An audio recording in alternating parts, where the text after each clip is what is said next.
If you look at Test cricket over the last, say, 18, 20 months, the start of a calendar year is always a good time to start. You look at Test cricket from January 2018 to now, and among the many things that strike you, there have been some fantastic innings from some fantastic players, but there's one piece of statistics, one set of numbers that hits you in the eye, and that is that the openers are not scoring runs. So we asked our numbers wizard, Deepu came up with these numbers, and they're pretty stark as well.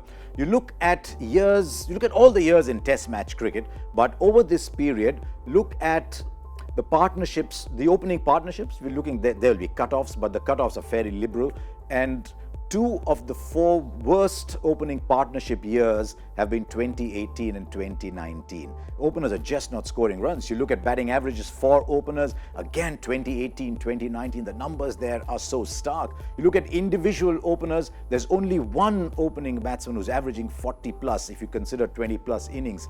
There's Tom Latham, who's done really well, but he's not had enough innings to hit the cutoff. Only Dimuth Karunaratne is averaging 40 plus. The openers are all averaging only in their 30s, and you start to wonder why this is happening. And everyone starts to come round to saying that they're all playing white ball cricket. I'm not quite as sure as that, because there's a few quality opening batsmen who were not playing a lot of white ball cricket. Dimuth Karunaratne's average 40 has just moved into white ball cricket, but you look at players like Dean Elgar. Craig Brathwaite was actually in an ICC World 11 not that long back. So look at Dean Elgar, Craig Brathwaite. These are all players who don't play white ball cricket, and yet they're all averaging in the 20s, 30s. KL Rahul of India, who started off so well, is only averaging 20 odd in his last 30 innings. So somewhere there is an epidemic that has hit opening batsmen, and there's really nobody standing up. Tom Latham is the only example of someone, and he's impacted some numbers. New Zealand is one of the few places where Guptill and Latham is one of the few partnerships, in fact the only one that's averaged 40 plus, and Guptill doesn't even play for New Zealand anymore. There's one thing that stands out in there though. Over the years we've always been told that Australia is a hard place to go and bat. The Aussies fight that suggestion vehemently. They say they're the best batting wickets in the world, and you can see the one country where the average comes close to 40, it's 39, is actually Australia. And that leads me to a little theory. It's the one country in the world where the new ball doesn't swing very much. The Kookaburra ball does a little bit early on, but really you're hitting the deck, you're getting all your wickets with pace, bounce.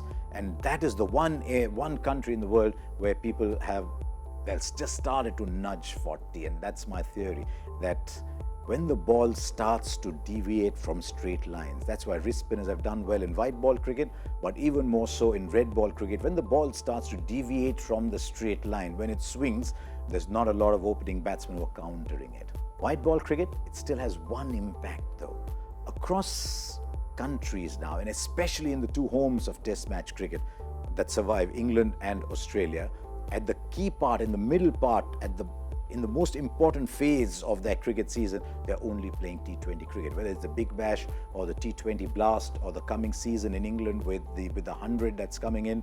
So when India were in Australia last year, and Australia were looking for an opener to replace the existing openers who are not scoring runs, they had nowhere to look because everybody was only playing the Big Bash.